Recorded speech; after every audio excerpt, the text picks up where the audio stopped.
A un médico que quiere decir, quiero iniciar mi fase 1 o mi centro de investigación, ya sea privado o en un hospital público. ¿Qué cositas tendré que tener en cuenta? Bueno, primero formarse como investigador de fase 1, que es, como hemos dicho al principio, una subespecialidad dentro de la propia oncología. Como suele decir el doctor Calvo, somos fase 1ólogos.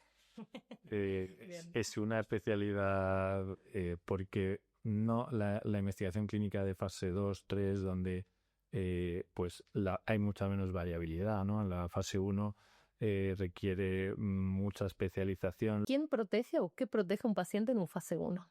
Bueno, a ver, en un paciente en fase 1, primero le protege toda la regulación que hay detrás, que al final es la que da la seguridad que ese protocolo está aprobado conforme a la ética, y así que limitamos a pacientes que no tienen alternativas terapéuticas. Pero hoy en día los fases 1 han evolucionado muchísimo y hay fármacos que directamente que tienen un biomarcador, una proteína que sabemos que ese paciente en su tumor está alterada. Digamos que la probabilidad de respuesta antiguamente se decía que era menor del 5% en los ensayos oncológicos y hoy en día es casi mayor del 20%. Sí, España de hecho es el tercer país del mundo en oncología en cuanto a pacientes tratados, solo superado por Estados Unidos y por China. O sea, que eso indica la importancia que tiene España en la investigación clínica y de la cual casi el 40% de los ensayos son de fase 1 o 2, ensayos precoces. Digamos que los pacientes van muy predispuestos porque se les explica que al fin y al cabo esto es una posibilidad, que es una bala más dentro del tratamiento que hay y que es la forma de avanzar. Y también en España hay mucha cultura de investigación clínica. Los pacientes están muy predispuestos. Hoy nos acompaña en conversaciones de ensayos clínicos el doctor Víctor Moreno. Es el director de la unidad de fase 1 del START Madrid en la Fundación Jiménez Díaz. Y ahí es donde empiezan a nacer los ensayos oncológicos. Buenos días, Víctor. Muchísimas gracias por venir. Buenos días. Gracias a ti por la invitación.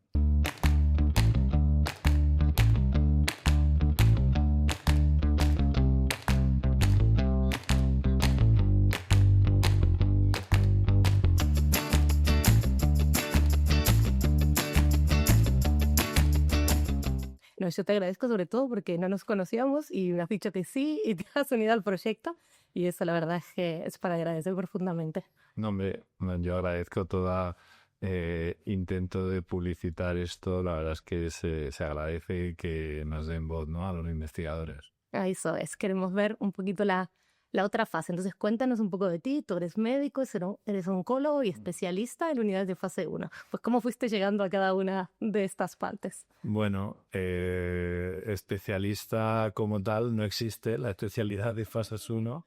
Soy oncólogo médico. La verdad es que la medicina para mí siempre fue una pasión. Vengo de padre médico y eso siempre marca, ¿no?, un poco el gusanillo. Y desde que estaba en la carrera estudiando medicina, la investigación para mí era lo más importante y yo sabía que quería hacer investigación desde que era estudiante, pero no sabía exactamente qué.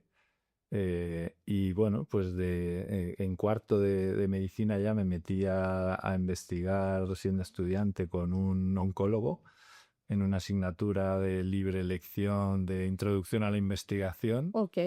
Y me tocó un oncólogo. Y fíjate que mi padre es, anatomopatólogo retirado y él pensaba que yo seguiría esos pasos. Pero no. Durante la carrera pues descubrí la investigación contra el cáncer. El oncólogo, el doctor Enreds, que todavía es oncólogo aquí en Madrid, estaba haciendo su tesis sobre, precisamente la inmunoterapia contra el cáncer. Y esto sería años 2002, 2003, o sea, ya ha llovido. Ha llovido un poquito, sí.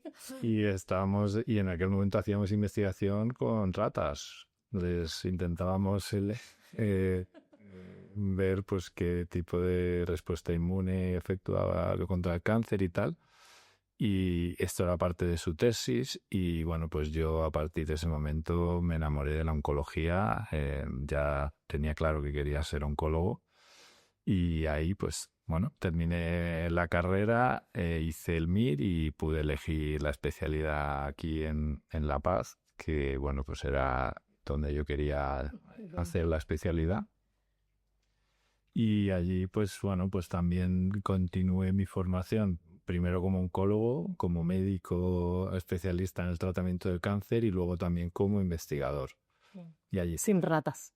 y allí ya no, allí no teníamos experimentación con animales, hacíamos mucha experimentación translacional. Había un laboratorio, fue el motivo por el que elegí precisamente La Paz, porque era el único hospital de Madrid que en aquella época tenía un laboratorio de oncología translacional, que había comenzado el doctor González Barón, y bueno, pues yo ahí, pues con el doctor Enrique Casado, con la doctora Paloma Cejas, hice la tesis también en cáncer rectal, y era pues muestras de pacientes, intentar buscar factores pronósticos de respuesta a distintos tratamientos, y, y continué eso, mi formación también pues como oncólogo y como investigador. Y cuando se acerca al final de la residencia es el momento en el que tienes que decidir qué pasa con a dónde orientas tu carrera profesional. Y bueno, pues había un oncólogo junior también que había terminado la residencia unos años antes que yo y había estado en Londres haciendo precisamente ensayos de fase 1, que es el doctor Jorge Barrucho, que ahora está en el 12 de octubre. Bien. Sí, lo cual habla bien de España hoy en día. Y bueno, pues él estuvo allí, me habló de esa experiencia y yo cuando terminé pues quise hacer ese proyecto de formarme en ensayos clínicos de fase 1, que es precisamente donde yo consideraba que es dentro de ser un investigador clínico, de tratar pacientes, donde está la mayor parte de investigación, porque al final es intentar probar nuevas terapias, ver desde el principio cómo puedes influenciar para que esos tratamientos ayuden a los pacientes. Y allí me fui.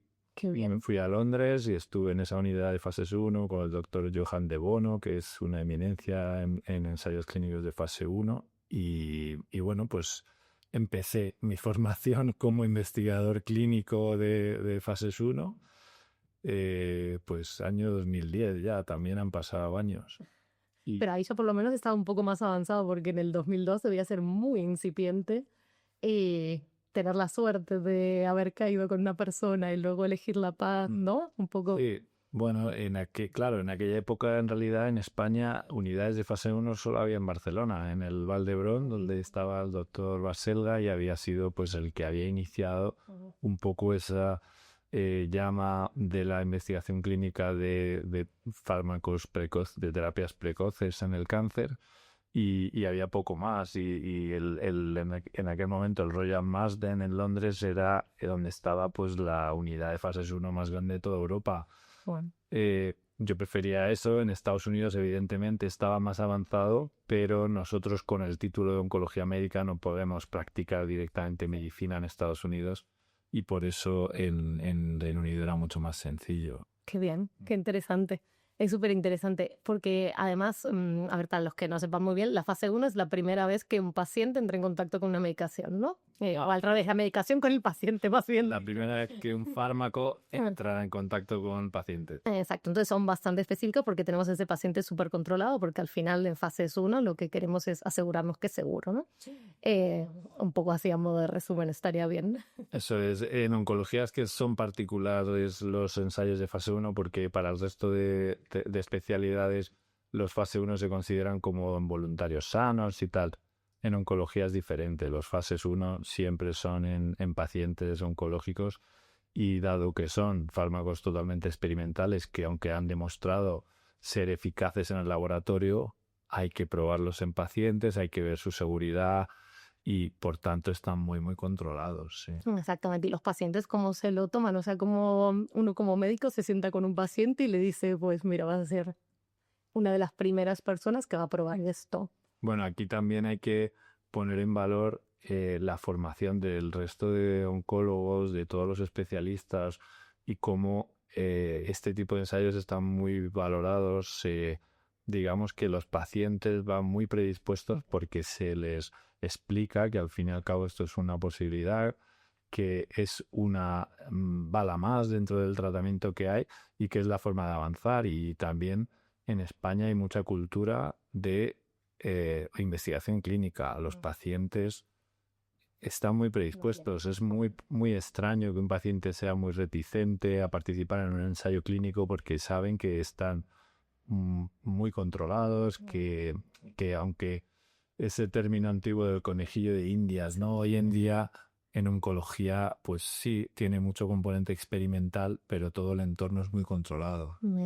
Sí, a ver, creo yo siempre que es en oncología sería de las áreas terapéuticas, vamos a decir, que le decimos nosotros, más fáciles también porque uno dice, bueno, tenemos este protocolo, si no funciona, pues mira, tengo este experimental, o al revés, para tu tratamiento, pues no hay nada en mercado que se ajuste perfectamente, ¿no? Es un poco un área un poco más fácil, ¿o no? Bueno, claro, en el sentido de que hay, pues, visto desde el punto de vista negativo, de lamentablemente hay muchos pacientes que llegan a un momento en su tratamiento que no tienen alternativas terapéuticas.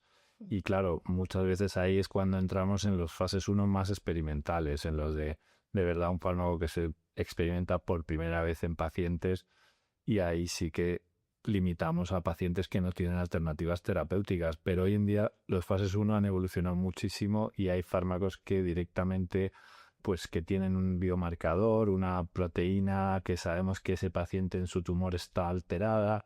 Digamos que la probabilidad de respuesta antiguamente se decía que era menor del 5% en los ensayos oncológicos y hoy en día es casi mayor del 20%, o sea que ha cambiado mucho. Sí, al final, bueno, luego hablaremos esto, ¿no? De las targeted medications y todo cómo podemos ir. Pero cuéntanos un poco cómo nace lo de crear esta fase 1, el Start Madrid de la Fundación Jiménez Díaz. ¿Esto fue una idea tuya, parte de un equipo? ¿Se sumaste? Pues aquí la persona que yo conocí cuando yo estuve en Londres, a la vuelta volví a La Paz y durante 2 años estuve haciendo en fases 1, tenía algunos ensayos, tenía también mi consulta de oncología normal, digamos asistencial, de cáncer colorectal y tumores cerebrales, pero yo quería dedicarme más tiempo a fases 1 y esto muchas veces en los hospitales como La Paz del 12 de octubre es complicado que el 100% de tu tiempo se dirija a la investigación clínica. Y en una reunión conocí al doctor Emiliano Calvo, que él es un oncólogo muy experto que había estado en Valdebrón haciendo fases 1, había estado en San Antonio y allí en Estados Unidos surgió la idea de crear unidades de fase 1 dedicadas a tiempo completo donde todo el personal solo haga ensayos clínicos de fase 1 y eso fue lo que llamaron START. El doctor Calvo inició una unidad en el hospital de San Chinarro y ese hospital pues estaba yendo muy bien y cuando yo le conocí me propuso la posibilidad de empezar esta segunda unidad en Madrid, un poco también para cubrir, dado que el hospital de San Chinarro era un hospital privado, pues dar también la posibilidad de que pacientes que no tengan seguro privado de la Seguridad Social, como es la Fundación Jiménez Díaz, pudieran acceder a ensayos de fase 1. Qué interesante. Y ahí di el salto. ¿Y negociaste todo eso con la Fundación Jiménez Díaz o ya venía todo bastante Venía trabajado? muy hablado gracias al doctor García Pontillas, que era el director digamos, el jefe de servicio de oncología médica de la Fundación Jiménez Díaz. Él tenía claro que quería potenciar la investigación a todos los niveles, tanto de laboratorio, como tenía un laboratorio, como clínica, y vio que la, digamos, asociación con STAP era una posibilidad muy buena. Qué bien, qué interesante, pues a mí me encanta. ¿Y cómo es tu día a día como director clínico? ¿Estás metido en el barro o ya es una cuestión más estratégica? Sí, no, yo sigo viendo pacientes, tengo 3 días a la semana de consulta por la mañana, pues viendo pacientes que están dentro del protocolo de ensayo de fase 1 y luego muchísimas teleconferencias, porque claro, todos estos ensayos conllevan reuniones de investigadores semanales Bien. en la que hay que pues compartir la experiencia, qué tal están yendo los pacientes, o sea, necesitamos información en tiempo real. Y pues eso son teleconferencias por las tardes porque muchos equipos investigadores están en Estados Unidos y tenemos que estar todo el día, pero bueno, esto es la experiencia de cualquier investigador clínico y luego como director de la unidad, pues reuniones de gestión y lo normal.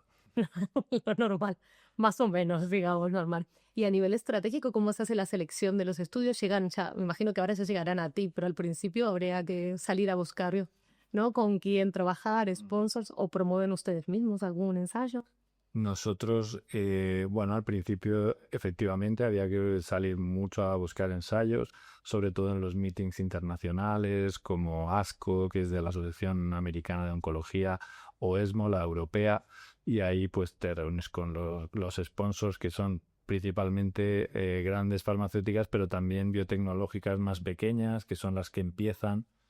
Eh, y bueno, pues intentamos conseguir. ¿Cómo es nuestra estrategia? Pues intentar entrar en los ensayos de lo antes posible. No. Porque cuando un ensayo viene ya de meses y meses de evolución, tu capacidad de realmente ver cómo va esa molécula de influencia pues es más baja. Entonces intentamos, de hecho, incluso entrar en la fase de escritura El del diseño, ¿no? protocolo. Te iba a preguntar eso justo porque Nosotros recibimos muchas consultas de los sponsors de biotechs más pequeñas porque las Big Pharma ya tienen mucha gente dedicada a eso, pero empresas más pequeñas nos consultan cómo desarrollar el protocolo, qué criterios de inclusión poner, qué incluso diseños escalados, o sea, hacemos de todo. desde todo, ¿no? Al final, hombre, orquesta absoluto. Sí. No, la verdad es que es súper interesante. ¿Nos puedes llevar un poquito en cómo eso llega el paciente? Que me imagino que eso ya vendrá en vuestra base de datos, se le presenta el protocolo y luego cómo es esa relación que tenéis con ellos, cómo hacéis para que se sientan seguros, para que continúen, ¿no? Porque además oncología puede ser muy largo, muy corto el periodo. Claro, nosotros al ser un equipo, somos más de 80 personas trabajando dedicados a estos ensayos. 8 médicos, bueno, oncólogos, hematólogos también, porque no solo hacemos ensayos de oncología, también hacemos de hematología.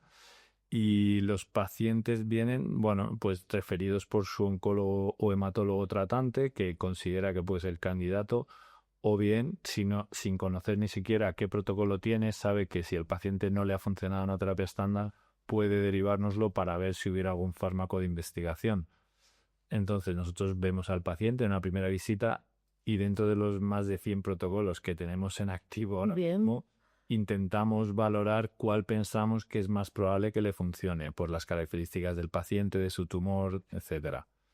Una vez que valoramos eso y también en función de la disponibilidad de slots, porque esto es una cosa que varía mucho y es muy complicada a veces de explicar a los pacientes que aunque el ensayo esté abierto, dado que es un fase 1, se abre y se cierra por cohortes para dar tiempo a ver si hay algún efecto secundario en los pacientes que se están tratando. Y entonces es otra variable que hay que tener en cuenta, que no haya slots disponibles para ese ensayo. Entonces a veces tienen que esperar o planteamos un ensayo alternativo.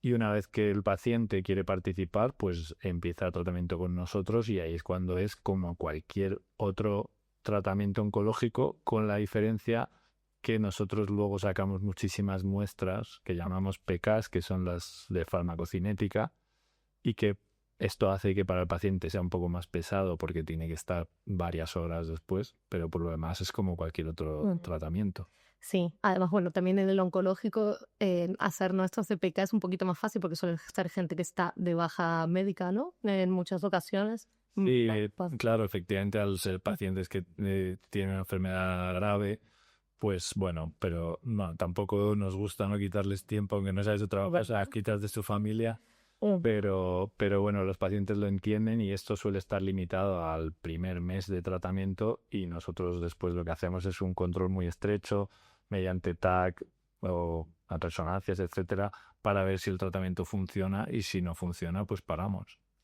No, y es verdad que las pacientes se sienten muy acompañados. Yo cuando trabajaba en el hospital, sobre todo era eso, aunque fuera una sobrecarga para ellos ir a la clínica y cada 28 días o lo que fuera, ellos luego se sentían acompañados, que eso también es importante. Sí, claro, bueno, tenemos un equipo de enfermería, de auxiliares que es fantástico y la verdad es que en ese sentido los pacientes pues se sienten muy acompañados y no paramos de recibir también muchos agradecimientos. Qué bien, me alegro, me alegro. Y vamos un poco a la gente que quiera trabajar, ¿no? Que le gustaría trabajar, ya sean médicos o gente que quiere entrar como enfermeros, study coordinators y tal. ¿Qué es lo que le dirías o le recomendarías a una persona que quiere entrar en el mundo de los estudios en oncología en general? Ya.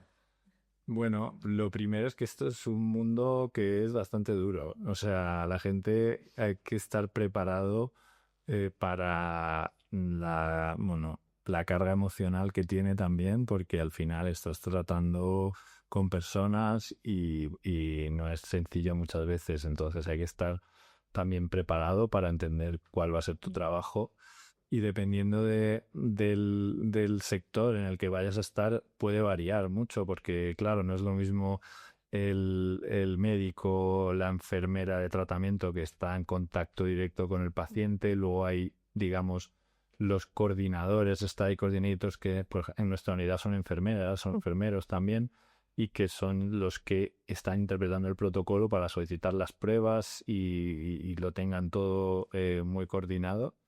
Y luego están los data managers, ya que es quien transcribe toda esa información que se genera en el ensayo clínico en las bases de datos del promotor para que el promotor pues reciba esa información, ¿no? de los datos que se genera. Cada uno tiene una responsabilidad diferente, pero todo esto es un trabajo de equipo y luego tampoco podemos olvidar la farmacia. Nosotros tenemos también farmacéuticos dedicados a este tipo de ensayos porque cada protocolo tiene pues una generación diferente del fármaco, del cómo se prepara y bueno, pues requiere una especialización pues todavía mayor de su propia especialidad. Es verdad, ¿no? Completamente, que a veces nos olvidamos, ¿no? Como la farmacia está ahí, ¿no? Pero sobre todo eso, nuevas terapias que vienen cada vez también más complejas, ¿no? Terapia proteica y tal, pues que hay que hacer más de su parte. Pues muy interesante. ¿Podemos hablar de algún dilema ético que haya surgido alguna vez? ¿Eso existe, no existe? ¿Es parte del ruido que hay alrededor? ¿O A ver, te ha tocado vivir algo así? no, es verdad que la investigación clínica ha tenido dilemas éticos históricamente, pero que son conocidos por todos. Y de ahí, pues, la declaración de Helsinki. Pero nosotros somos más jóvenes, ya. Claro, Eso nos ha pero venido. nosotros ya no hemos vivido eso. Yo creo que a nivel ético sí que ha habido más que en la bueno, ha habido ejemplos de ética cuestionable en ensayos clínicos hace años, pero más bien a nivel ético creo que hay ciertos investigadores a nivel de publicaciones, más a nivel básico. Creo. Porque en los ensayos clínicos es una rama tan controlada de la investigación, dado que la experimentación es con humanos, que pues cada ensayo pasa muchísimos filtros de control. O sea, para aprobar un ensayo clínico lo tiene que aprobar la entidad europea, es decir, hoy en día se presenta lo que es el CETIS, se llama. Cada país aprueba ese estudio, tiene sus comités de ética. Sí. Muchas veces el propio hospital tiene que darle la representar. Claro, y además son multicéntricos, lo cual disminuye la probabilidad de sesgos de, bueno, pues este investigador está haciendo una investigación con pacientes él solo y nadie sabe más qué está pasando, sino que hoy en día esto no es así. Es que participamos hospitales de Estados Unidos, de Australia, de Japón, de Europa, lo cual la probabilidad de que haya de verdad un conflicto ético con esa investigación es muy baja. Eso era un poco porque estas son las típicas preguntas de cuando uno está fuera y qué pasa, ¿no? Y qué viene. Pues al final, a veces que uno siendo el primero que recibe y tú sobre todo que recibes First in Humans, habrá algún medicamento o algún tipo de medicamentos que tú dices, mira, todavía no lo tengo muy claro entrar por aquí o no. A ver, luego, claro, éticamente dices, hombre, la primera dosis que recibe el primer paciente nunca sabes si va a ser activa, pero siempre por seguridad tienes que dar una dosis baja. Luego es cierto que muchos protocolos aceptan que luego se escale la dosis intrapaciente. O sea, éticamente tienes ese contrapeso de, bueno, tengo que balancear la seguridad con la eficacia, pero claro, muchos pacientes de hecho te dicen, no importa, doctor, yo me pongo el tratamiento pase lo que pase. Y ahí es cuando tú tienes que decirle, es que yo no puedo, porque tengo que seguir el protocolo, tengo que hacer exactamente lo que dice el protocolo, que es lo que han aprobado las autoridades regulatorias, y aunque el paciente dijera yo corro con el riesgo, tú no lo puedes hacer, con lo cual... Es ahí. Y explicar eso también es difícil a la gente desesperada, ¿no? Dámelo igual, no es que no cumples criterios, tiene que ser terrible. Volvamos un poquito a la formación del grupo. ¿Qué recomendarías a un médico que quiere decir, quiero iniciar mi fase 1 o mi centro de investigación, ya sea privado o en un hospital público? ¿Qué cositas tendré que tener en cuenta? Bueno, primero formarse como investigador de fase 1, que es, como hemos dicho al principio, una subespecialidad dentro de la propia oncología. Como suele decir el doctor Calvo, somos fase 1ólogos. Es una especialidad porque no la investigación clínica de fase 2, 3, donde pues hay mucha menos variabilidad, ¿no? En la fase 1 requiere mucha especialización. Lo que recomendaría, lo primero, pues lo que hice yo, estar en un centro donde haya mucha investigación de fase 1, por lo menos de 1 o 2 años. Nosotros tenemos un fellowship que es de 1 año de oncólogos que terminan su residencia y quieren formarse en ensayos de fase 1 y están 1 año con nosotros ejerciendo de subinvestigadores y estando viendo pacientes, atendiendo teleconferencias y bueno, pues con la práctica al final se va aprendiendo. Exacto, la práctica es el maestro. ¿Notas que hay interés creciente en formar parte de ensayos clínicos? ¿O Sí. o sea, sigue siendo exponencial o viene tranquilito? Es claramente exponencial. De hecho, queda patente que también la Sociedad Española de Oncología Médica tiene un grupo propio de ensayos de fase 1 que lo empezamos hace un par de años. La rotación de oncología médica del MIR ha incorporado una rotación de, bueno, son 2 meses, 3 meses por una unidad de fases 1. O sea que esto indica cómo está calando toda esta investigación muy precoz clínica dentro de la formación de los residentes y esto lo vemos cada vez más. Bien, qué bien. La verdad que me pone muy contenta que digas esto, porque cuando yo estudié no se hablaba de ensayos clínicos. Tú tuviste suerte que no, que estuviste con un investigador, pero esto era algo que uno ni sabía, vamos.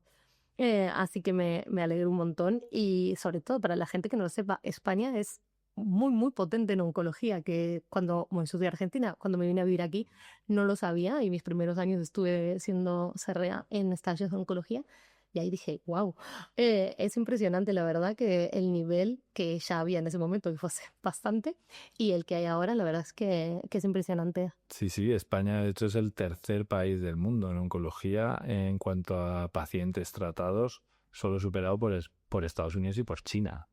O sea que eso indica la importancia que tiene España en la investigación clínica y de la cual casi el 40% de los ensayos son de fase 1 o 2, ensayos precoces.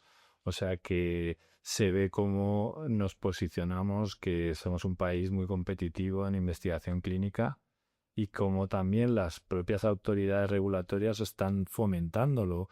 Hace apenas un mes la Agencia Española del Medicamento ha publicado un fast track, una vía rápida para autorizar ensayos que sean de fase 1 de fármacos biológicos que se presenten solo en nuestro país, porque sabemos que si se presentan para varios países de Europa vamos a perder esa capacidad competitiva, los tiempos van a ser muy lentos. Si se presentan solo en España, puede estar aprobado, si se aprueba, en un tiempo de 26 días. ¡Wow!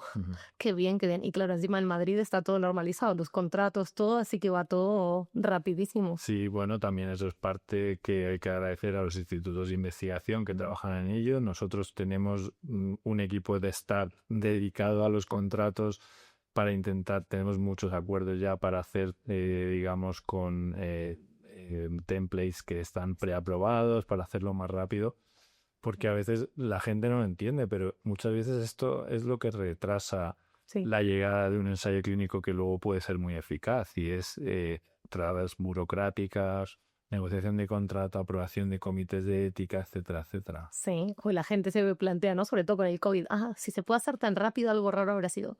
No, es que hay mucha burocracia, es que hay muchísima burocracia y eso al final no nos damos cuenta, pero va alargando. Entonces, si un fase 1 ya se te extiende 1 año, luego tienes que ir a un 2, a un 3, y recién sacar aprobación, pues eso al final es muchísimo tiempo. Así que me alegra, me parece una noticia muy positiva para el sector y ojalá la incorporen también en otro tipo de unidades. Y hablabas de productos biológicos. ¿Cuáles ensayos estás viendo con más tracción o qué tipo de medicamentos son los que te están interesando más? ¿Los targeted? ¿Hay algo específico que tú veas que viene ahora que Bueno, es a ver, interesante? yo he vivido todas las últimas olas de... Bueno, no digamos modas, digamos olas. Olas, porque va por olas. Cuando empezaron los biológicos, los primeros anticuerpos monoclonales, ¿no? Pues fue el primer boom y después se pasó a la terapia dirigida, los primeros inhibidores de proteína quinasa y después en la época del 2010 hasta 2020 ha sido la inmunoterapia, lo que ha cambiado de forma radical claramente el tratamiento del cáncer. Hemos visto pacientes metastásicos curarse, entrar en remisión completa durante años. Esto, de hecho, fue el Premio Nobel de Medicina en 2018. Bueno, eso fue un boom. Y ahora parece que hemos tocado techo con esa inmunoterapia, ya llamamos clásica, y ahora se están explorando otro tipo de terapias inmunológicas, pero modificadas. Sabemos la terapia celular, CAR-T, en hematología ha sido un boom.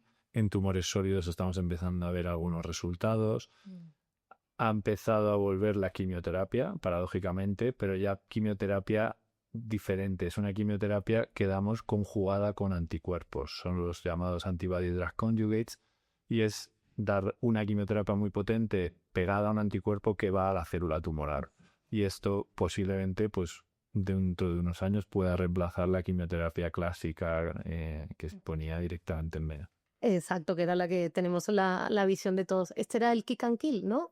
¿O no es? ¿O eso es otra técnica? Que yo trabajé mucho en infecciosos y era eso, ¿no? Que Aquí esto era el magic bullet, o sea, el concepto de pues tener la diana donde la célula tumoral expresa una proteína, dirige un anticuerpo que es pues el caballo de Troya, el concepto de utiliza ese receptor para entrar en la célula tumoral y liberar la quimioterapia dentro de la célula tumoral. ¿Qué pasa? Que en biología nada es perfecto y evidentemente tienen efectos secundarios de quimioterapia, pero estamos viendo que aunque no disminuyamos mucho la toxicidad, sí aumentamos la eficacia. Bien, bien, bien, bien. Y habrá, bueno, eso, luego manejaremos dosis y tal, todo irá avanzando, ¿no? Un poco a poco ya podremos ser más finos. Sí, eso empiezan a tener otros problemas, claro, de dosificación, Bueno, cada tipo de terapia es totalmente diferente. Yeah. Yo muchas veces a los pacientes o a la gente que me pregunta, ¿vamos a curar el cáncer? Les pongo la analogía de las enfermedades infecciosas. El cáncer no es una enfermedad. Igual que no hablamos de vamos a curar las enfermedades infecciosas, ¿no? Hablamos del VIH, de la hepatitis. Exacto. Cada enfermedad tiene su tratamiento. Con el cáncer son más de 1000 enfermedades, que son subtipos histológicos, diferenciaciones moleculares. Bueno, hay cánceres que podemos curar y cánceres que aún no, pero hay que hablar específicamente de cada enfermedad. Y ahora voy a virar un poco a tecnología, futuro y de esto que me ganas comentando, porque se escucha mucho del cáncer, se va a curar en 25 años gracias a los avances de inteligencia artificial, etcétera, etcétera, no va a existir. Y yo también lo veo como dices tú, no hay una cura. Esto es como el que decía, tómate un vaso de limón y te cura todos los cánceres. Como, qué maravilla, ¿no? Viene un poco así. ¿Tú eres tan optimista? ¿Crees que realmente llegaremos al lugar de que nadie, por lo menos, se cronifique? Quizás no se cure, pero que se cronifique y vivamos como fue el HIV, por ejemplo. Bueno, fíjate, ese es el ejemplo también, que es comparar HIV con todos los cánceres. Entonces es muy difícil que los avances van a ser claramente exponenciales, estoy convencido. Y que el avance en la tecnología al final es lo que hace que avance la medicina, porque nosotros los médicos no somos más que los intermediarios que nos dan un producto e interpretamos lo que le pasa a las personas. Pero los avances con inteligencia artificial, no sé, técnicas pues como AlphaFold, que es capaz de desentramar una proteína, exactamente toda su conformación, ¿no?, tridimensional. Esto lo que hace es que acelere muchísimo el desarrollo de fármacos. Y el desarrollo de fármacos hace que lleguen antes a los pacientes Y nosotros también, intentando acelerar la parte regulatoria, intentamos que todo el desarrollo del fármaco, desde el laboratorio hasta que llegue al mercado, sea más rápido. Ay, bueno, ojalá seamos ciertos. Bueno, creo que han dicho vamos a curar todas las enfermedades en 25 años. Digo, bueno, Bueno, he oído que hay que ver, vamos a a ver. ser inmortales. Claro. Vamos a ver. Y algo más lo vamos a traer ahora un poco a nuestro día a día. ¿Estáis implementando ustedes, además de procesos que están, me imagino que ustedes están colaborando con la agencia regulatoria para agilizar, pero ustedes internamente en la fase 1 están apoyando mucho en IA, en nuevas tecnologías, están pidiendo a los sponsors que se apuren en eso o no? Bueno, a ver, lamentablemente todo esto está tan regulado que introducir estos avances es complejo. Por un lado tenemos también toda la regulación europea de confidencialidad de datos. Son datos, ¿sí? Compartir datos en programas de inteligencia artificial como tal, pues ahora mismo es algo que no se puede. Pero bueno, sí que la inteligencia artificial está ayudando en muchas cosas que hay alrededor del ensayo clínico, o sea, en el propio diseño de los protocolos, escritura, traducciones, todas las reuniones que tenemos, toda la IA incorporada dentro de las reuniones para hacer las minutas de las reuniones, o sea, yo creo que está ayudando, todavía no nos está llegando a cambiar la vida, pero tal y como cambia esto, dentro de un año te podría decir otra cosa. Totalmente, totalmente. Sí, además lo que siempre se le critica a Europa es no la protección de datos, que a mí, o sea, por un lado uno siempre dice, bueno, esto es un pilar, esto me siento un poco más seguro, pero por otro lado, ¿no? Como nos ayuda, tú eres más partidario de, venga, porque además está todo anonimizado, realmente si tú piensas, no estás compartiendo información confidencial de una persona. Sí, ¿Tú qué crees? ¿Que habría que abrirlo? Sí. Sí, yo soy más partidario de abrirlo, de tener una regulación quizá menos estricta, porque creo que en Europa a veces de proteccionismo nos pasamos y hay que balancear muy bien el proteccionismo, pero también queremos que las cosas vayan rápido. Muchas veces uno es enemigo del otro. Totalmente. Es una realidad. ¿Qué podemos decir que aporta pertenecer a una red como esta START? ¿Los ayuda en velocidad, en conocimientos? Bueno, ayuda en muchísimas cosas. Lo primero es a la hora de conseguir atraer ensayos clínicos para nuestros pacientes, porque al fin y al cabo somos un portal para muchos laboratorios, ya nos conocen y cuando tienen una molécula y dicen, bueno, ya está preparada, tenemos todo el dossier para ir a probar a personas, conocen que tenemos una red con un montón de centros en España, en Estados Unidos, en Portugal, en Irlanda, y que esto puede acelerar el desarrollo de su molécula y, bueno, pues nos abre la puerta a acceder a más ensayos clínicos. Bien. Y luego todo el soporte que nos da para el papeleo, que al fin y al cabo es lo que trae de cabeza a muchos investigadores. Es también toda la parte burocrática y pues pertenecer a una red así es muy bueno para ahorrarte esa parte. Y cuéntame, ¿haces tú selección de equipo o ya lo tienes un poco delegado a eso? Porque al principio me imagino que Sí, estarías metido todo en eso y ahora sí. que... No, ahora selección tengo delegada, claro, tenemos un equipo de recursos humanos, Ok. tengo directoras de cada departamento y directores de farmacia, data manager, enfermería y bueno, realmente yo a quien selecciono es a los investigadores Ok. que están trabajando conmigo. Y qué hard skills, además, ¿no? De ser médicos oncólogos, y qué soft skills te interesa ver o cuando viene alguien que quiere empezar a trabajar contigo, incluso cuando ves a los internos, a la gente que pasa, que hace una rotación, ¿qué crees que es lo más valioso de una persona que va a formar parte? Claro, yo al final ya llevo, pues eso, 16 años, ¿no? En esto. Y lo que veo es cuando de verdad una persona le interesa la investigación, cuando esto le apasiona. Y eso no se puede ocultar, porque hay mucha gente que acaba la especialidad, que está buscando trabajo, que no tiene claro, y ves la diferencia entre alguien que quiere trabajar y alguien que quiere investigar, ¿no? Y eso, cuando lo detectas y ves que tienen ese gusanillo, sabes que esto puede ser un mundo para ellos. ¿Qué va a ir? Y el investigador, en general, tenemos fama de malos comunicadores, los que nos dedicamos a la investigación básica, sobre todo los que venimos del laboratorio y tal, pero no es así. O sea, ¿tú crees que la comunicación al final es una habilidad blanda que tú buscarías en alguien o no te parece tan importante? Bueno, yo creo que todo se puede aprender y entrenar. Es decir, nadie nace sabiendo ninguna especialidad, ninguna... bueno, hay gente que puede tener más o menos facilidad, pero creo que todo se debe entrenar. Nosotros, nuestros residentes, nuestros fellows en el hospital, desde el primer año están dando las charlas, los journals, los damos en inglés para que se preparen para dar las conferencias en el futuro cuando sean Muy bien. investigadores de renombre. Pues todas las semanas tenemos esas charlas en inglés para que se vayan preparando, o sea que todo es entrenable. Bien, todo se puede aprender, exacto, que la gente no tenga miedo a veces, que piensas que no cumples específicamente lo que están viendo en este job description, pues no tengo todo esto que me piden, que a veces digo, nadie encontraría un trabajo si cumpliéramos todos los requisitos. Y además salir de la zona de confort es lo que te hace avanzar en la vida. Imagino que llegará muchísima gente con poca experiencia o sin experiencia, pero también necesitarás investigadores con mucha experiencia. ¿Qué te fijas en ellos? Que tengan muchos años trabajando, que hayan estado quizás en el desarrollo de medicamentos de alto perfil, o que buscas cuando buscas a alguien más senior. Bueno, a ver, nosotros la verdad es que somos una unidad relativamente joven, porque salvo yo, no tenemos investigadores muy jóvenes porque en realidad, como has dicho al principio, esta subespecialidad de la investigación en España no lleva mucho tiempo y hay muchísimos investigadores jóvenes que tienen muchísima valía, que están con muchas ganas de participar en esto.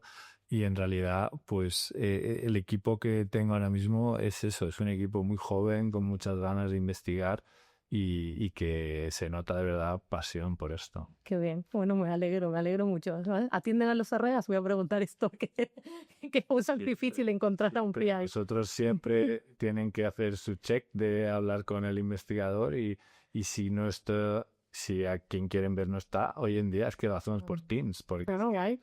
Nosotros hay varias cosas que desde la pandemia tenemos claro, que es las reuniones, la mayoría son por Teams, que no tenemos papel, que todo lo firmamos por DocuSign. Qué bien. Y que hay que ir avanzando así, si no, nada. Pues mira el tiempo que llevo sin ser monitora, que ni se me había ocurrido tener una reunión por Teams con un investigador.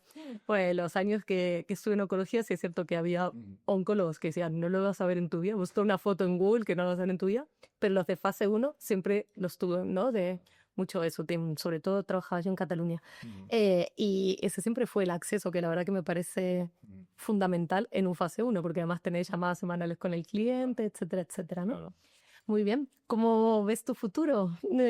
¿A dónde vas? ¿Tienes un plan o A ver, a corto plazo es seguir creciendo, porque todavía la cantidad de pacientes que tenemos no somos capaces de ofrecerle ensayos a todos. Y eso, al fin y al cabo, es un problema para los médicos, el decirle a un paciente que no le puedes ayudar. Con lo cual, bueno, pues gracias a que el hospital me va a dar más espacio para poder tener más personal, más ensayos, pues vamos a seguir creciendo. Esa es mi idea, y seguir pudiendo ofertar estos estudios a los pacientes de España. ¿Y tienes así KPIs o métricas y tú dices, para el 2030 quiero poder hacer 500 ensayos? ¿Tienes algo así en mente o cómo lo ves? Tenemos, como comprenderás, hoy en día cualquier empresa, cualquier negocio tiene también sus KPIs. Medimos mucho, pues eso, ensayos que abrimos. Ahora mismo estamos abriendo a 60 ensayos al año. Wow. ¿Cuánto? Más de uno por semana. Sí. Tratamos más de 350 pacientes al año, pero claro, es que valoramos más de 1000. Entonces, al final bueno, pues la idea es seguir trayendo investigación y poder seguir mejorando, ¿no?, el tratamiento contra el cáncer y dar posibilidades terapéuticas a nuestros pacientes. Vale, pues qué bien. Me alegro un montón. Pues ahora vamos a pasar a una sección que es una sección que se llama Express. Te voy a hacer unas preguntas y más o menos 30 segundos, un minuto, unos conceptos, no hay nada difícil, ¿no? Pero sí, eso es un poco de conceptos rápidos para que el que no está tan iniciado pues un poco lo entienda. ¿Vale? ¿Quién protege o qué protege a un paciente en un fase 1? Bueno, a ver, en un paciente en fase 1 primero le protege toda la regulación que hay detrás, que al final es la que da la seguridad que ese protocolo está aprobado conforme a la ética. Y por supuesto los propios médicos también somos los primeros que queremos proteger a los pacientes. Hay mucho acompañamiento, ¿no? ¿Algún atajo para entrar en un fase 1, pero siendo investigador o CREA, viniendo desde algo completamente fuera? Por ejemplo, vienen de una industria de investigación básica. ¿Algún atajo, alguna formación, algo Para trabajar. para trabajar? Sí, hay másteres, hay cursos específicos de coordinador de ensayos, hay oferta educativa que desde luego pues tiene muchas salidas, porque al final hay poca gente dedicada a ello. Y los médicos, bueno, como tienes todo un fellowship, ¿no? Los médicos, fellowship, hay fellowship en España, como el que tenemos nosotros en la fundación, y también irse fuera, como decimos mucho. También está bueno. Y además, aprendes de culturas también, que está bien. ¿Cómo se gestiona un equipo? Si tuviéramos que decir 3 claves para gestionar un equipo de éxito, ¿cuáles serían las tuyas? Bueno, mucha empatía, mucho trabajo en equipo y al final también pasárselo bien. Yo creo que tienes que tener buena conexión, ¿no?, con el grupo. Hay un poco así seleccionar también hacia el equipo, ¿no? Muy bien. ¿Algún mensaje que quieras dar a pacientes que se hayan recibido un diagnóstico reciente y no sepan muy bien cómo ir y que el médico todavía no haya sido de gran ayuda? Bueno, lo primero es que encuentren mucho apoyo también en su familia, que al final un cáncer es algo grave, ¿no? Pero que hoy en día muchos se curan, que algunos, los que no se pueden curar, tenemos terapias, hay muchos tratamientos y cuando se agotan los tratamientos asistenciales, que hablen con su oncólogo porque hay muchas unidades de investigación como la mía en España y que al final abren la puerta también a posibles futuras terapias, con lo cual ahí estaremos siempre y si no podemos ayudar, por lo menos acompañar. Muy bien. Muchísimas gracias, Víctor. La verdad que fue un placer hablar contigo. Te agradezco un montón que hayas venido. Nada, y gracias a ti por dar voz a la investigación clínica en España. Eso, esperemos que llegue a mucha gente. Así que si te ha gustado, dale like, suscríbete al canal de YouTube y compártelo con gente que le puede interesar. Muchas gracias.